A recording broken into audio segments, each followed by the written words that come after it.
Hello साथियों, आज हम क्लास 10th की हिंदी में काव्य के स्मृतानंद पंत द्वारा रचित चंद्रलोक में प्रथम बार शीर्षक कविता के बारे में बताने जा रहे हैं। देखें, जब मनुष्य ने चंद्रमा पर पहली बार पदार्पण किया तो क्या क्या हुआ।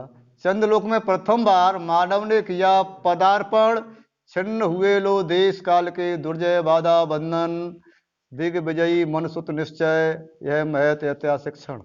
भू विरोध हो शांत, निकट आए सब देशों के जन, युग का पौराणिक स्वप्न हुआ मानव का संभव, शुभारंभ शुभ नए चंद्र युग का भूको दे गौरव। जब मनुष्य ने चंद्रमा पर पहली बार कदम रखा तो जितने भी देश थे, संसार के सभी देशों के जो बाधा बंधन थे दूर हो गए। मनुष्य दिग्विजयी हो गया, सभी तो हम उसकी विजय हो गई। मनुष्य ने पूर्व पश्चिम उत्तर पश्चिम पहले ही विजय कर ली थी, लेकिन केवल चंद्रमा विजय प्राप्त नहीं कर पाई थी। तो ये क्षण बड़े ऐतिहासिक महत्व का इतिहास वो क्षण था। सभी पृथ्वी पर विरोध शांत हो गया, सभी देशों के लोग एक हो गए। जब मनुष्य चंद्रमा पहुंच गया तो भविष्यवाणी इत्यादि होने लगी, सभी देशों के लोग पास पास आ गए, आपस में उनके संबंध स्थापित हो गए।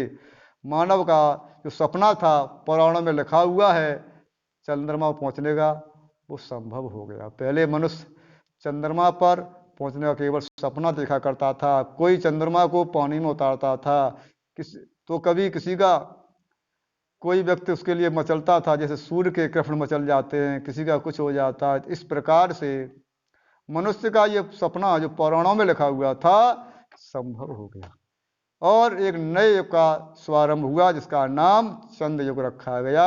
ये इससे पृथ्वी को बड़ा ही गौरव प्राप्त हुआ। फहराए ग्रह उपग्रह में धरती का श्यामल अंचल, सुख संपद संपन्न जगत में बरसे जीवन मंगल, अमेरिका सोवियत बने नव दिक रचना के वाहन, जीवन पद्धतियों को भेद समन्वित हों विस्तृत मन। जब मनुष्य चंद्रमा पहुंच गया तो उसने और भी ग्रह उपग्रहों पर जाने के बारे में सोचा और वह सफल हुआ। मनुष्य ने अपने देश के झंडे वह फहरा दिए सभी ग्रह उपग्रहों में। आज हम देख रहे हैं मनुष्य चंद्रमा ही नहीं, मंगल इत्यादि अनेक ग्रहों पर भी अपने ध्वज फहरा दिए हैं।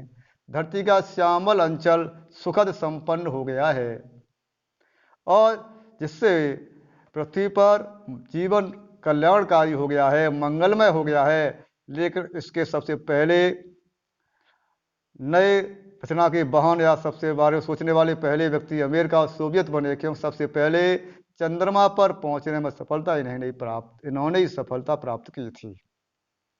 जीवन पद्धतियों के भेद सभी इकट्ठे हो गए, समन्वित हो गए और सबका मन बढ़ गया।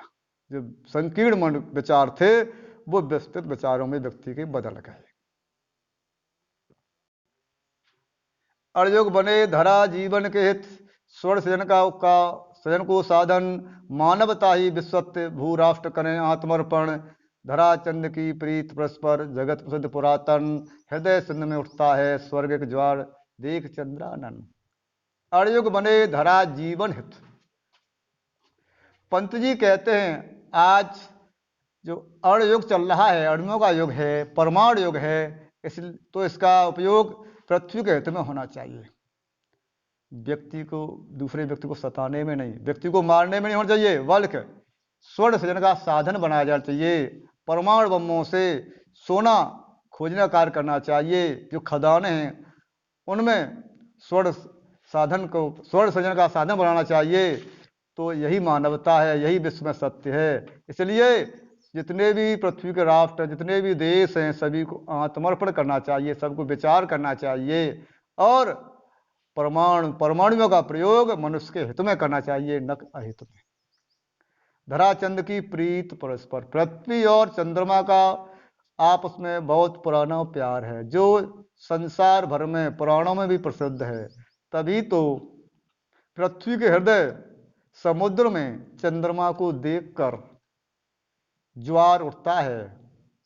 क्यों कोई किसी अपने प्रेमी को देखता है तो इसके हृदय में एकदम उमंग सी उठा करती है। इसीलिए जब पृथ्वी अपने प्रिय चंद्रमा को देखती है तो इसके हृदय में एकदम उफान सा आता है, जो समुद्र में उठने वाले ज्वार के रूप में देखा जा सकता है। अर्थात कहने का तात्पर्य है कि जब पूर्णमासी आती है, चंद्रमा षोड़श कलाओं से निकलता है, उस दिन समुद्र में बृहत ज्वार भाटा आता है।